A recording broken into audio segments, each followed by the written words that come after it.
Welcome back to Empowerment and Illness. I'm Gwen, your host. This episode is going to feel different. It's quieter, it's heavier, and I believe it belongs in Lupus Awareness Month. During this month, we talk a lot about visibility, advocacy, strength, and survival. Those conversations matter, but we also need to make room for another truth. Some people are not here to tell their lupus story anymore. Some families are carrying an empty seat. Some friends are still reaching for a phone that will not ring again. Some children, parents, siblings, partners, co-workers, and communities are still grieving someone they loved. And during Lupus Awareness Month, we should not only talk about strength, survival, and advocacy, we also need to honor the lupus warriors we've lost. I want to say this carefully. We're not here to say they lost the battle. That language can make it sound like they didn't fight hard enough, believed enough, pray enough, push enough, or want life enough. That's not the truth. Their passing wasn't a failure. Their illness was serious. Their bodies carried more than most people ever saw. Their lives mattered before lupus, during lupus, and beyond lupus. They were not just patients. They were people, whole people, loved people, needed people. So today we pause. We remember. We honor the lupus warriors who are no longer with us, and we hold space for the people who still love them. Let's get into it. When we say fallen lupus warriors, we're not talking about stats. We're talking about people with names, stories, language, laughter, habits, dreams, and relationships. We're talking about mothers who held families together while their bodies were hurting, daughters who still had plans, sons who were loved deeply, fathers who carried responsibilities no one else saw, sisters, brothers, aunties, cousins, grandparents, partners, best friends, church members, co-workers, neighbors, and people whose presence made rooms feel different. They had favorite foods, favorite songs, inside jokes, morning routines, annoying habits that people probably miss now. They had voices people can still hear in memory. They had hands someone wishes they could hold again. Lupus may have been part of their story, but it was never the whole story. That matters because illness can shrink a person in the way others talk about them. After someone dies from complications of illness, people may remember the appointments, the hospital stays, the symptoms, the hard days, and those parts are real, but they're not all that person was. They were more than the flare, more than the diagnosis, more than the medication list, more than the lab results, more than the medical chart, more than the final days. They were loved. They are still loved. And for every person listening who has lost someone to lupus, I want to honor what you still carry. The world may keep moving, but grief does not follow a calendar. You may have days when you can speak their name with a smile. You may have days when one memory knocks the air out of you. You may have days where you feel grateful for their life and angry that they are gone. All of that is grief, and today there is room for it here. Grief in the lupus community can be complicated. It can be personal, collective, quiet, and sometimes frightening.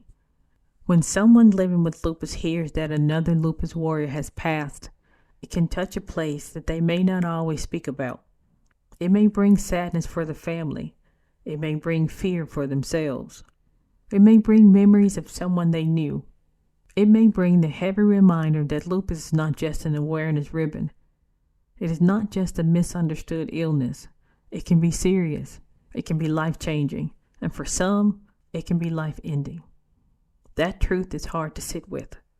Some people may avoid talking about it because they do not want to scare anyone. Some may avoid it because they want Awareness Month to stay hopeful. Some may avoid it because grief feels too heavy and they are already carrying enough.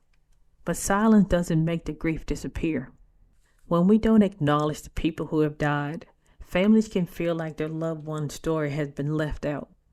They may see awareness posts about fighting, strength, and hope and wonder where their loved ones fit in that message.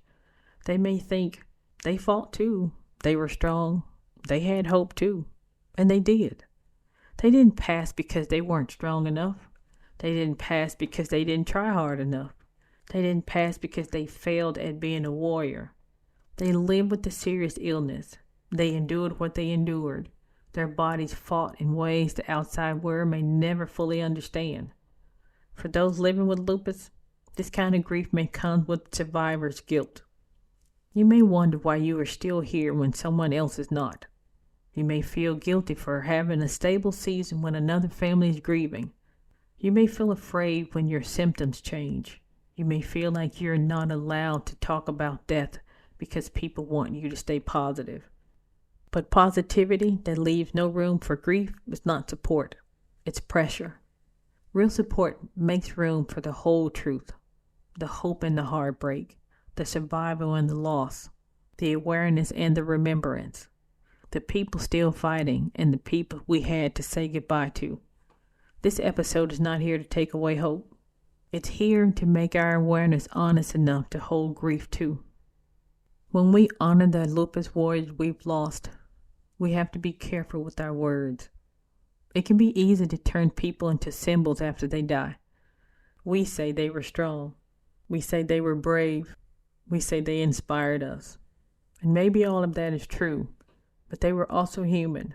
They had days when they were tired of being strong, days when they were scared, days when they were angry, days when they didn't want to explain lupus one more time, days when they wanted life to feel lighter, days when they wanted to be seen as a person, not as a lesson.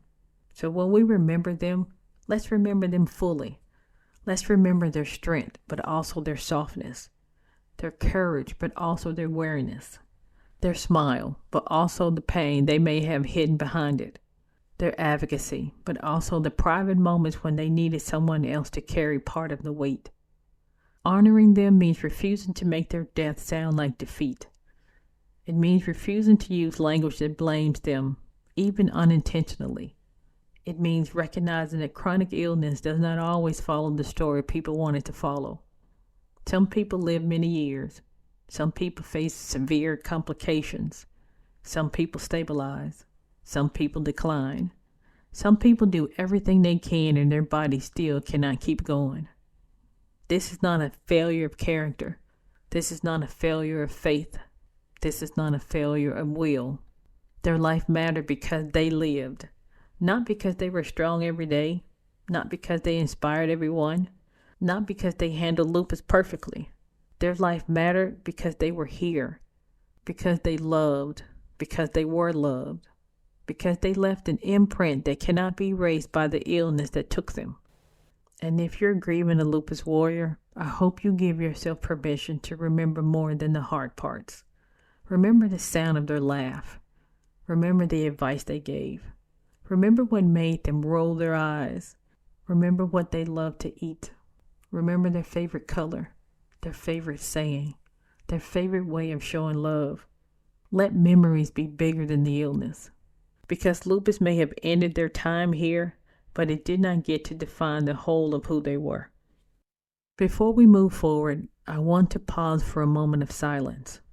For the lupus warriors we've lost, for the family still grieving, for the friends still missing them, for the empty chairs, the unfinished plans, the voices we wish we could hear again, and the love that did not end when their time here did. Let's take a moment of silence together.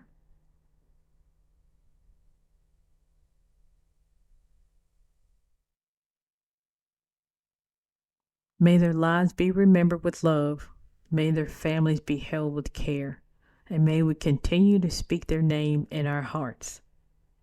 Before we leave, I would like to close with a special portion of the show I call Healing Heartbeats. This is where we allow ourselves to wallow in sorrow. Give yourself 3 minutes to laugh, cry, scream, cuss, or just sit in silence. Whatever you need to do to feel it, do it. Let the depression in for only 3 minutes. Once you've reached 3 minutes, compartmentalize it and get back to living. This is a rinse and repeat behavior. You cannot let depression take over because when it does, it will not let go. When we hear about the passing of someone, They have the day they were born and the day they pass away. There is a dash in the middle. It's not a long line, but a short dash. That dash represents your life. Go live in spite of having a chronic illness.